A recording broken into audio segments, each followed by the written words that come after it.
Ça fait un moment que je travaille sur la notion de chasse, la chasse comme une image de pouvoir par excellence, et aussi le corps chassé, le corps d'animal qui apparaît comme une métaphore, un symbole pour représenter le corps justement chassé, exploité.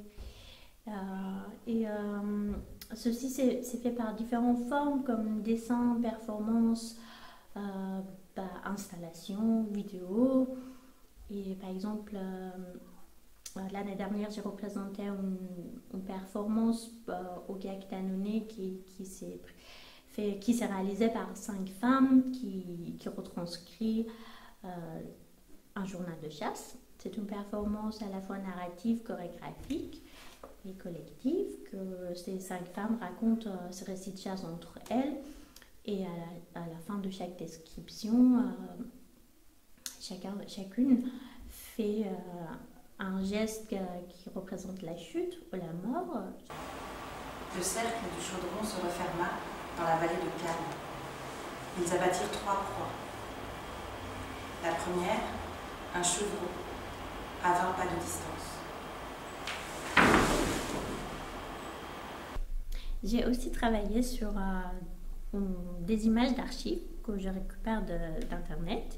C'est des images aussi au fin 19e siècle, prises par le roi d'Iran à l'époque, Nasser-ud-Din Shah, qui était obsédé par la chasse et aussi la photographie.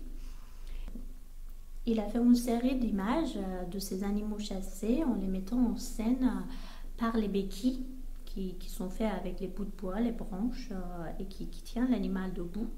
Pour cette installation, j'ai transféré cette image d'archive sur une sorte de bâche que je fabrique moi-même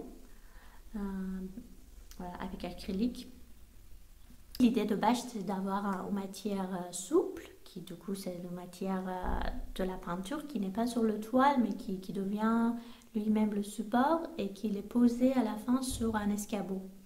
Voilà, comme qui tient tenir debout l'image. Donc j'aime bien à chaque fois utiliser les techniques un peu artisanales pour faire mes pièces, comme la bâche fait à la main ou comme une couture à la main, à la place d'utiliser les machines.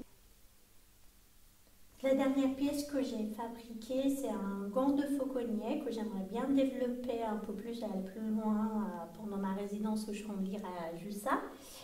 Et en fait, c'est le dessin que j'ai fait pour pouvoir le coudre avec les mêmes techniques qu'on coud le cuir. En fait, donc ça fait un dessin qui à la fois la main et à la fois prend la forme d'une patte de l'animal. On ne sait pas quel animal, mais c'est un peu entre les deux. Ici, c'est un peu plus visible. Donc, pour fabriquer ce gant, je prends les différents matériaux comme latex ou le tissu. Et que j'aimerais bien rester un peu entre les deux. Le tissu qui est un peu... J'ai choisi un tissu qui est un peu plus proche de la peau d'animal. Et aussi le latex qui prend la couleur de la peau, un peu, mais aussi qui reste comme on fabrique, en fait, fabrique de gants. Donc ça va être des différentes couches de tissu qu'à un moment donné, ça va prendre les formes plus élaborées pendant la résidence.